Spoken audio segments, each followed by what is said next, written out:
Dan jam tangan yang terbuat dari kayu ini peminatnya bukan cuma orang Indonesia, orang-orang luar negeri juga minat, apalagi orang-orang Eropa.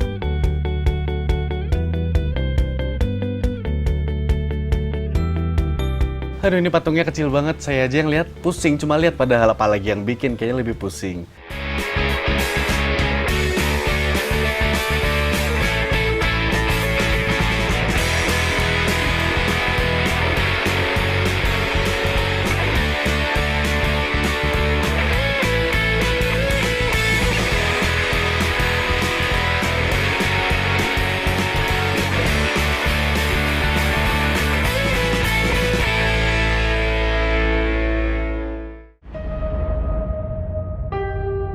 You might have to decide between seeing your children again. Pemirsa dulu sekarang masih ingat film Interstellar yang tayang tahun 2014 ini?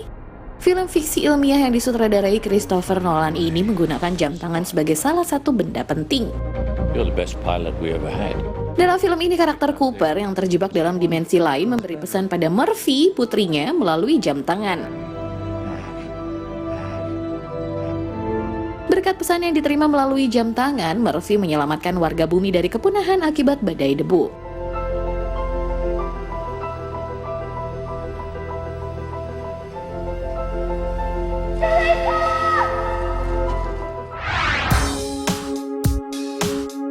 Kalau ngomongin soal jam tangan, benda penunjuk waktu ini sudah diperkenalkan sejak abad ke-16.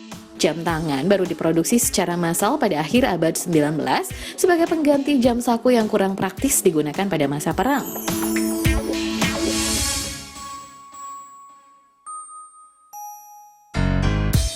Dulu, negara Swiss lah yang menjadi produsen utama jam tangan. Proses pembuatan yang rumit membuat harga jam tangan Swiss melambung tinggi. Pada tahun 1959, Jepang menciptakan inovasi dengan menggunakan tenaga baterai sehingga harga jam tangan bisa ditekan. Sejak itulah Swiss dan Jepang bersaing menjadi produsen jam tangan.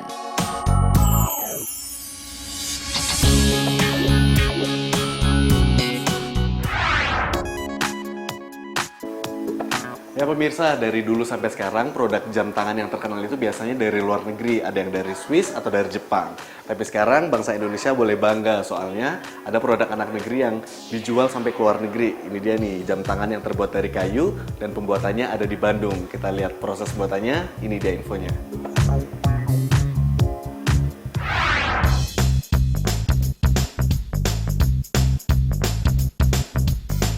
Seperti inilah proses awal pembuatan jam tangan kayu. Lembaran kayu dipotong hingga membentuk rantai dan badan jam tangan. Saat jam tangan kayu mulai diproduksi tahun 2011 dulu, kayu dipotong secara manual menggunakan gergaji. Namun karena permintaan jam tangan kayu semakin bertambah, mesin pemotong digunakan supaya ukuran jam tangan bisa seragam.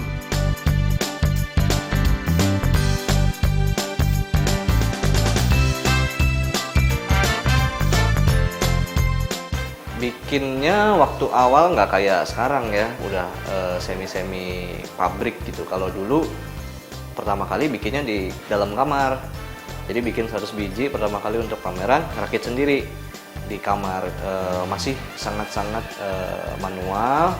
Terus sebagian dikerjain orang lain. Saya hanya masang-masangin aja. Kalau sekarang kan udah semuanya full saya kerjain sendiri. Kayu yang sudah dipotong selanjutnya akan dihaluskan dengan amplas secara manual. Ada dua jenis kayu yang digunakan sebagai bahan pembuatan jam tangan, yaitu kayu maple Kanada yang berwarna cerah dan kayu eboni Makassar yang berwarna coklat gelap. Dua jenis kayu ini dipilih karena teksturnya kuat dan pori-porinya kecil, sehingga bisa diolah menjadi barang kecil seperti jam tangan. Potongan kayu yang sudah diamplas kemudian disambung hingga membentuk jam tangan utuh. Dalam sebulan, pabrik yang terletak di daerah Dago ini mampu membuat 1.000 hingga 1.500 jam tangan loh. Kalau sudah membentuk badan jam tangan lengkap dengan rantainya, baru deh diberi pelapis supaya tekstur kayu nampak mengkilap. Jam tangan ini memang terbuat dari kayu ya, tapi bukan kayu baru kok. Jam tangan ini terbuat dari limbah kayu yang tidak terpakai.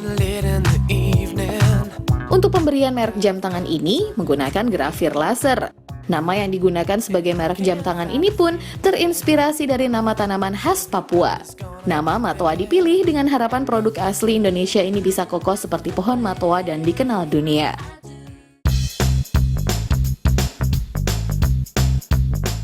Setelah semua proses pembuatan badan jam, waktunya pemasangan mesin. Mesin yang digunakan untuk jam tangan kayu ini diimpor dari Jepang dan dipasang secara manual. Karena terbuat dari kayu, jam tangan ini nggak tahan air ya. Tapi kalau ada kerusakan dalam jangka waktu setahun pembelian, jam akan diganti dengan yang baru kok. Pemirsa dulu sekarang, ini dia nih jam tangan yang terbuat dari kayu. Saya mau cobain. Dan jam tangan yang terbuat dari kayu ini peminatnya bukan cuma orang Indonesia, orang-orang luar negeri juga minat. Apalagi orang-orang Eropa, banyak banget peminatnya. Nah, ini dia nih, cocok nggak buat saya? Tapi ini masih kegedean sih, tapi ini masih bisa dikecilin sesuai ukuran pergelangan tangan.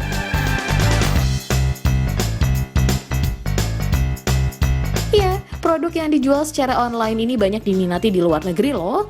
Secara rutin, jam tangan yang dibanderol mulai dari 880.000 hingga 1,1 juta rupiah ini diekspor ke berbagai negara. Ekspornya sebetulnya kalau yang ukuran kecil, satuan itu hampir semua negara udah pernah gitu dan sering sampai sekarang. Tapi yang rutin, yang artinya kita punya distributor di luar negeri itu di Eropa, Amerika, Singapura, Jepang, Malaysia. Perkembangan produk jam tangan kayu pun terus dilakukan. Misalnya penambahan tanggal pada jam tangan, hingga pembuatan jam tangan berukuran kecil khusus untuk wanita. Bahkan rantai jam tangan kayu khusus untuk smartwatch juga ada loh.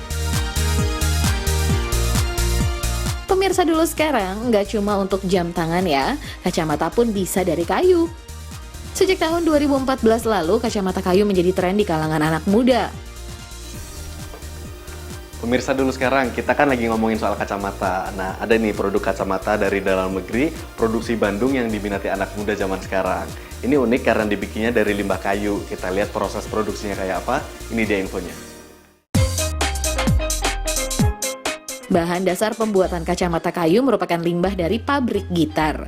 Berbagai macam jenis kayu seperti maple, ebony, kayu sawo, bahkan kayu jati sebetulnya bisa digunakan. Namun karena terbuat dari limbah, pembuatan kacamata tergantung dari jenis kayu yang ada.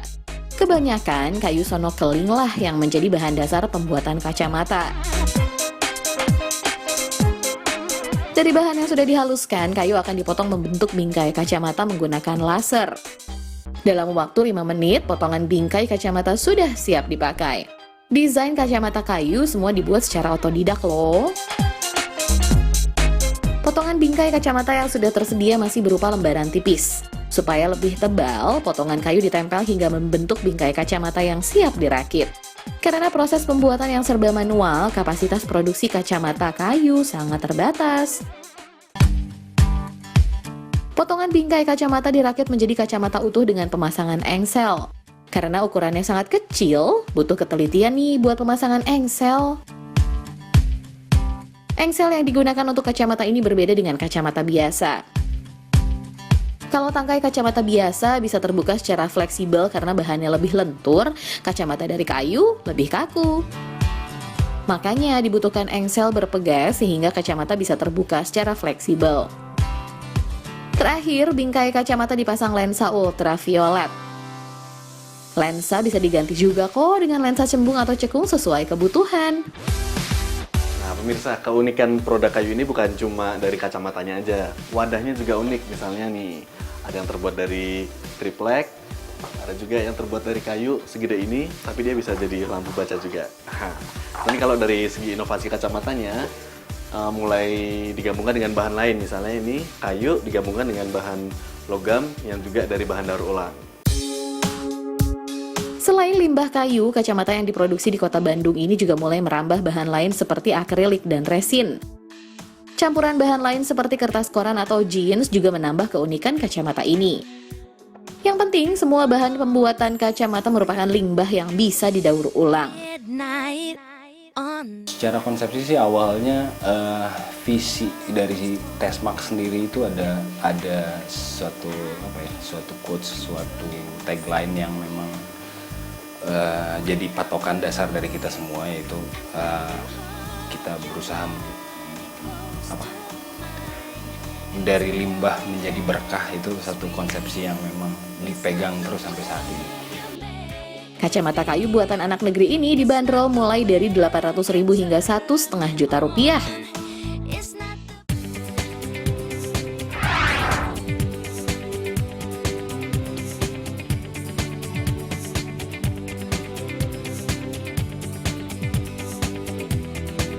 Setelah jam tangan dan kacamata dari kayu, ada juga nih tas yang terbuat dari kayu. Siapa sangka, kalau yang dulu hanya dijadikan perabotan rumah tangga, sekarang bertransformasi menjadi barang-barang fashion.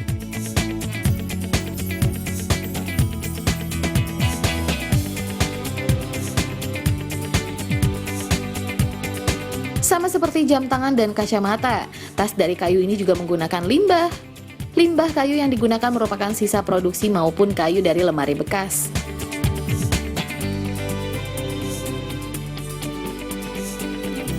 Biasanya jenis kayu yang digunakan adalah kayu jati atau kayu sono keling.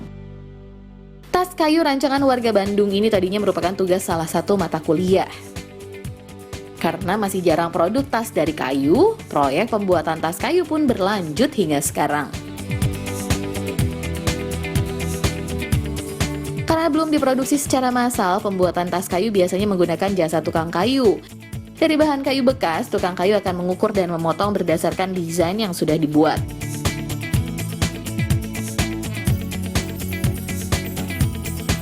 Nggak butuh waktu lama untuk membuat tas kayu dengan desain simple. Supaya lebih awet dan nggak gampang rusak saat terkena air, tas kayu harus disemprot pelapis dulu ya.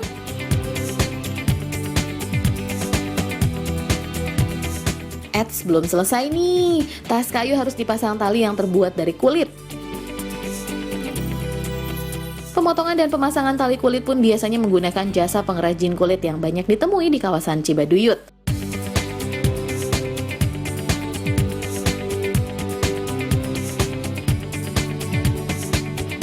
Tas kayu berbagai bentuk dijual seharga 800.000 hingga 1,5 juta rupiah.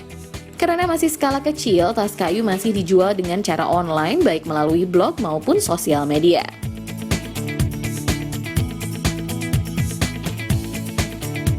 Habis ini kita masih mau bahas soal kayu nih. Apalagi ya transformasi kayu kekinian, tetap di Dulu Sekarang.